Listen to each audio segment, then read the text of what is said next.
Yemen के Houthi विद्रोही लगातार पश्चिमी देशों के लिए बड़ा सिरदर्द बन गए हैं। हूती विद्रोहियों ने अमेरिकी सरकार की नींद उड़ा रखी है।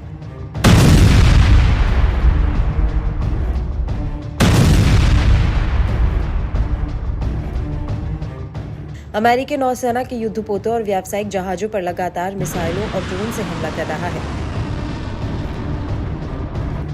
अमेरिकी राष्ट्रपति जो बाइडेन भी कह चुके हैं कि अमेरिका सेकेंड वर्ल्ड वॉर के बाद सबसे बड़ी लड़ाई लड़ रहा है।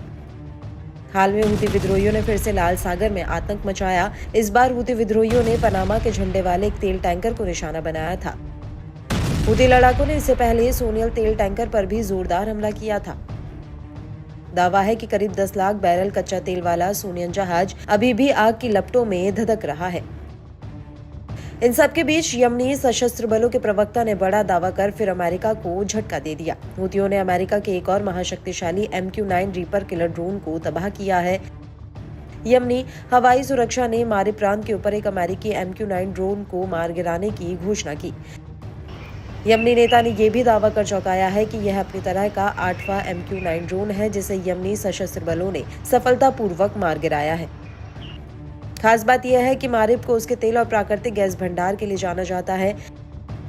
अमेरिका के बेहद ही शक्तिशाली ड्रोन माने जाने वाले MQ-9 रीपर के लिए यमन बेहद खतरनाक जगह साबित हो रहा है। ये एक अत्यधिक उन्नत अमेरिकी मानव रहित हवाई वाहन है। ये दुश्मन खेमे की खुफिया जानकारी इकट्ठा करने और हमला करने की ताकतों के लिए जाना जाता है। एक MQ-9 ड्रोन की कीमत लगभग $3 करोड़ होती है। ये ड्रोन 50,000 फुट तक की ऊंचाई पर लगातार 24 घंटे तक उड़ान भर सकता है।